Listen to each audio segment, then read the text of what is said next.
So why should you buy a Honda GROM here in 2024? Is it the right MiniMoto for you? I think it is for a lot of people, and I also don't think it is for a lot of people as well. So I'm going to break down the pros and cons of buying, oh, is there a speed bump? The Honda GROM over something like the Navi from also in the Honda lineup, the Monkey in the Honda lineup. There's the Z125 Pro from Kawasaki. That's also a really good option here in 2024 as well. So I'm going to break down why I bought a Honda GROM over those and why it works for me. It might not work for you and your needs, however. So we're gonna go over that today, and we're also gonna fill up the GROM for the first time. I'm still my first full tank of gas. I put, I should probably look how many miles I put onto it. Obviously not a whole lot. I review cars for a living, and this has been a fun little side hustle for me to just get back on two wheels because it makes me so happy. I love driving cars, I love riding bikes, and let's get into why I bought this over. Let's just start with the cheapest bike in the lineup, and that's going to be the Honda Navi. The Honda Navi came out in the last couple of years. It is about 110 cc's if I remember right. The thing with that bike is that it doesn't have a manual gearbox.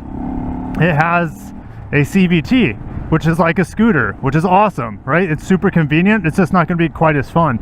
It's also carbureted, and that's not that big of a deal for me because I live in Florida. It doesn't get that cold down here. So, and I'm at sea level. So like, this is a perfect place for carburation. And there's also the entry-level Honda little sports bike. I already forget what, XR 150, something like that. I think that's also an amazing entry-level motorcycle for a lot of people. I think the gas station is down this way, but yeah, that little dual sport is an awesome option for a lot of people out there as well. But I didn't get that over this because I wanted more of a street bike. Now I'm perfectly open to getting a dual sport in the future, and maybe that little 150 from Honda would be on the list because it's just so darn cheap. All right, but why did I get this over the Honda Navi? Well, the Honda Navi also has some other benefits too that this bike doesn't. It has a built-in storage container. It's going to be getting really good fuel economy like this as well, and it's less maintenance. I don't really think you need to change the oil on those. I don't think they have a traditional oil filter. They have the oil screen. But yeah, like, this is my only bike for now. I plan on getting a much bigger bike here in the future, and this is plenty quick for how I use it, but I don't want it to be any slower. And I know the Honda Navi is quite a bit slower. Oh, you know what? I think the gas station is on the other side of these posts, and I don't know if I can sneak by them. I know that's pretty illegal, but that's kind of what a GROM is for. Just doing silly things. Should I do it? Yeah, I'm doing it. Oh my gosh. Yeah, I wish I could do this in my car. That's like the ultimate shortcut for me. Oh my gosh. That was awesome. So I can't wait to fill this up. And then we'll move on from the Navi. You know, I just didn't want something that underpowered. And the dealers mark it up quite a bit with their add-ons. So, for example, the Honda Navi MSRP is like $1,800. My dealer wanted something like $2,800 out the door with title, registration, taxes, and I don't want to spend an extra $1,000 on a bike that only costs $1,800. So that was another reason I didn't get the Honda Navi. So let's go and kill this baby. Flip the stand down. Man, I haven't filled up a motorcycle in about a decade. Something I don't mind doing because you hardly ever have to go to the gas station. So let's use the key, open this up. I haven't opened this up yet. I can see some fuel in there still. Let's get the old credit card out. Are you guys a 7-Eleven member that gets better like discounts on gas? They ask you every single time, and I've never done it. So you know, this is a GROM. We're just gonna put 87 in there. The dealer, I bought this used from a BMW dealer and a Ducati dealer. They only have a premium fuel, so I've been running quite a bit of higher octane that this bike recommends. And there we go, there's a little bar in there, so it allows you to not overfill. So I filled the gas up right to that little bar there. Oh. And we put a massive 0.925. I want to say the tank on here, if I can lock this down again. There it goes. You kind of have to push it down. I want to say the tank on here is about, oh, there's a Busa right there. Oh, I like the orange accents on it as well. Beautiful bike. My buddy has a black Busa. Ooh, he's got some carbon fiber tips on that too. My buddy's got a black Busa, fully blacked out like that. So 0.925, and the trip says 99 miles.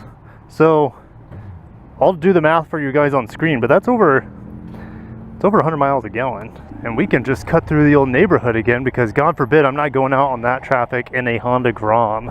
Go ahead and go back home, or just back to our neighborhood here.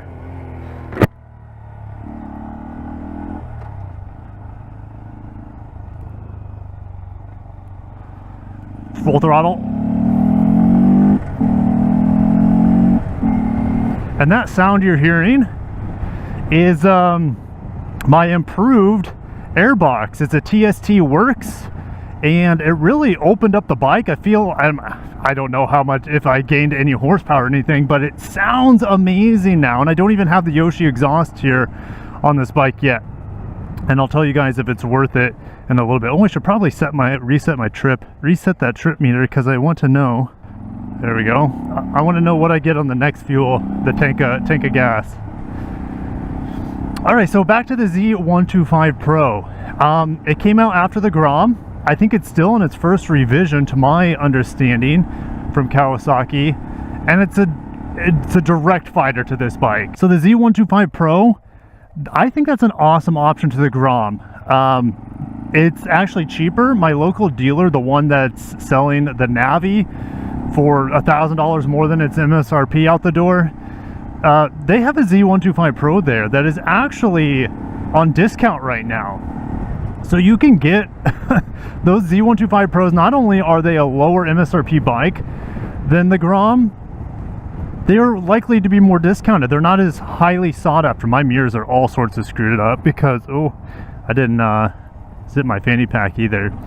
But why are those bikes not as desirable? I think it's because they're not the original MiniMoto that started the craze back up. The GROM kind of started that MiniMoto craze all back up.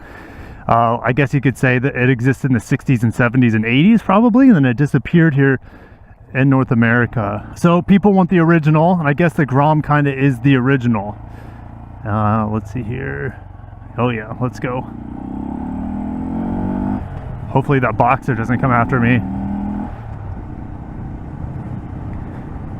because I don't know if the GROM can outrun most dogs. I'm kidding, of course it can, but it would be a good race.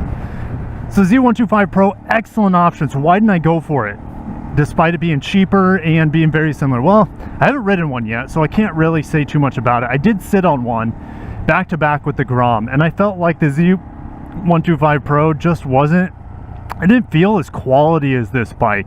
It felt cheaper. The tank felt cheaper. The ride I felt was, or like the seat felt very comfortable, so it might actually be a more comfortable bike than this. That's a possibility. The thing is, in the aftermarket, GROMs just have so many more parts and things available to them. And we'll pull out in front of the Tesla.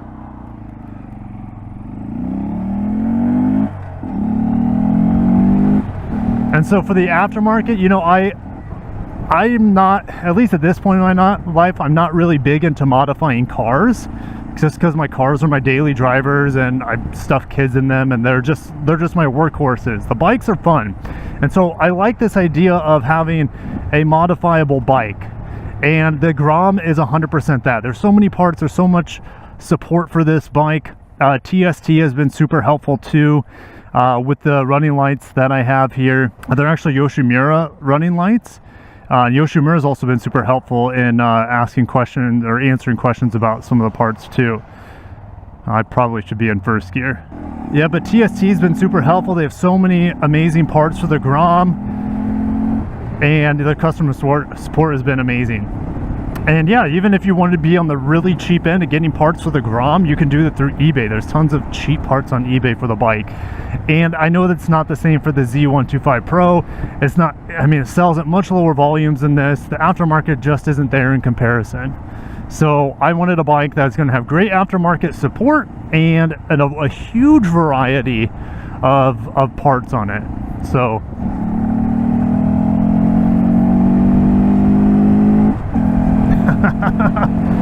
oh man, it's so good. Enjoy the beauty of Southwest Florida right there. You can see manatees on that bridge from time to time. I don't think it's the time of year. It's might be too cold down here for them. I don't know what they're doing. Those manatees, they're a bit mysterious. All right, but yeah, the Z125 Pro, I honestly think it's a great option, and some people say it's actually a better bike compared to the GROM, and I can't deny that. Especially the price to performance is supposed to be pretty good on it, and I think your deals are going to be pretty good. Oh, another thing that the Z125 Pro, it doesn't hold its value nearly as well as the GROM in the secondhand market. So if I were to sell my, let's be a little risky here.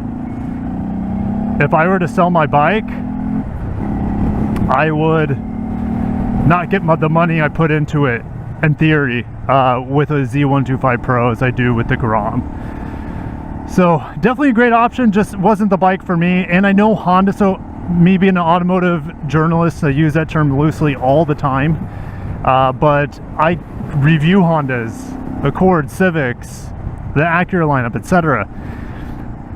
I know the Honda nameplate does really well on my channel, so this being a business expense made a lot more sense for me to buy the Honda instead of a Kawasaki. So there's that. Should we move on to the next one on the list, which is the last MiniMoto? Now there's another MiniMoto from, I think it's called CF Moto. They're a Chinese company, and they have some pretty cool options out there for the MiniMoto market, but there's not a dealer that close to me. I'd have to go to like Clewiston, which is Lake Okeechobee, and that's a long ass way. So it's not that it's a bad bike. I don't know much about it, mainly because they're nowhere close to me. Man, this Tesla is really cramping my vibe here. I'd be going faster in my e-bike right now. I'm only going like 16 here with this Tesla. My e-bike would go like 28. Last bike on the list, which is the bike I wanted the most. I didn't want the GROM the most. I actually wanted the Honda Monkey more. The Honda Monkey is just so cute. It's essentially a reskinning of this vehicle to look like the old school Honda Monkeys of old. I should probably turn down one of these streets, but I think I passed all of them at this point, darn it. The Honda Monkey is just so amazing with its design, its retro looks. The Honda GROM just looks like a small naked bike, which also, I mean, I'm into that too, but the Honda Monkey just has that cute street presence. The Honda GROM doesn't. It just looks like a mini bike, and there's nothing wrong with it, but the problem with the Honda Monkey is that they're hard to find on the new and used market. There must be a huge demand for them, and they retail at a lot more money than the GROM. And so it's the same sort of bike, it just looks cooler, and I know it would make me happy. If I bought one, I wouldn't have regretted it. I know that 100%, and maybe I will buy a Honda Monkey sometime in the future. I just wanted to get a pretty good deal on my first bike. I didn't want to pay, gosh, it was like almost $6,000 out the door for a brand new 2024 Monkey, and I'm like, what? That just doesn't make any sense. At least for me at that point in time. If you have endless amounts of money and the Honda Monkey makes you happy, then absolutely go ahead and get it. But for me, it just didn't make any sense for its price. And then finding them used in my area, they're asking like well over $4,000, so it's just not worth it, in my opinion. That kind of sums up why I went up for a Honda GROM. I found this gently used. There's a new refreshed Elantra there. They look pretty nice. I got it gently used. It had less than 300 miles on it as a 23 model, and I wanted a 22 and newer because the 22s have the 5th gear. They have the extra tank capacity. They also have a little bit more horsepower and torque.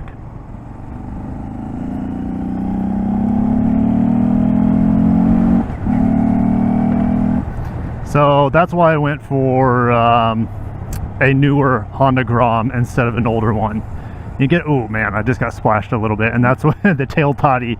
With the tail tidy being gone, I got the Yoshimura tail tidy on here, but the whale tail is what they call it, the stock. They stock whale tail on there. With that being gone, you get a lot more splashes and whatnot coming from the back. Oh, that's like a new street there. I've never seen that before. But this side, since Hurricane Ian, this area was all underwater. There used to be a really amazing sushi restaurant. I might just go back the way I came because I can't see around those cars. So maybe that's what I'll do. Yeah, that's what I'm gonna do. I mean, yeah, I mean, what is that thing? Is that a massive drill? It looks like it, right? But yeah, that's all being reconstructed due to the flooding and the storm surge that was here. There used to be, God, this sucks. There used to be a bar right here. It's called the Beach Box, and that was a new building too. And it looks like they just tore down the whole thing and are starting anew again. You can see the beach up there. Maybe I can zoom in for you guys. Got the American flag. Oh, concrete truck in the way, right? Always construction on this road after the hurricane, but yeah, I don't know why this guy's not going, but yeah, he should have gone regardless because they have the red hand. Like what is he doing? They have the red hand, bro. Am I just gonna have to go around this guy? But he would probably run me over, so I don't. Fucking idiot drivers, man. It makes it worse when you're on a motorcycle and you can't like lane split. But yeah, now he's going super slow, of course, so I'm just gonna keep my distance. All right, yeah, so got a great deal on the GROM and there's no turning back. Like, I just put the Pro Taper bars on here, and I actually forgot, like, this is my first ride with the Pro Tapers, and that was definitely an experience. I had never modified a bike or a car like this much before, and definitely a learning experience. I actually don't recommend it for most people because it's just a lot. Your bike's going to be down for a few days more than likely as you're waiting for parts and tools to come in to get this thing set up. So it is not something I recommend for most people, to be honest. If you're a tinkerer, then like a little bit like myself, then go ahead and do it, but I don't think it's worth it for most people. This is a lot of time. The bars are cheap, but man, I had to buy drill bits, I had to buy new grips, modify the grips. Yeah, anyways, that being said, do I regret the Pro Taper bars? Actually, no. It makes the bike feel a little bit more agile. I don't know if that's true or not, but my hand placement feels a bit similar, except wider. The stock bars are pretty narrow. So anyways, love the Honda GROM. Yeah, don't hit me. It is an awesome bike and no regrets. And I think if you bought, maybe you might regret buying the Navi if you expect too much from it. If you're just using it as like a beach cruiser, there's a nice beach view right there. If you're using it as a beach cruiser, it's probably gonna be fine. But yeah, I wouldn't want to deal with the carburation outside of sea level and outside of warm temperatures. But yeah, let me know what your favorite MiniMoto is. I know that was one of the first things I pulled you guys on the channel for. He's carrying his dog on his bike. That's wild. What's up, dude? No waves. No waves from the squids. That's all right. But yeah, I'll see you guys down below on your favorite MiniMoto. What do you think of the GROM? Actually, I haven't showed you all the mods to it. The Yoshi exhaust is supposed to come in today. I'll slap that on, and then I'll do like what mods do I recommend for motorcycle sort of video. I think you guys would probably like that, but I know I will. And it is windy, and that's the thing about a GROM. As mid-turn, the wind pushed and it shook me a little bit. But yeah, ending it there. Thank you guys for watching. I'll catch you guys in the next motorcycle vlog video. I'll probably do maybe one a month, something like that, maybe 2 a month. It's never going to be a main focus of the channel. Just think of it as a little supplemental for some of you two-wheel enthusiasts out there that also love cars, because Like I mentioned in my last video, the Honda GROM is a great gateway drug into motorcycling if you're a car guy.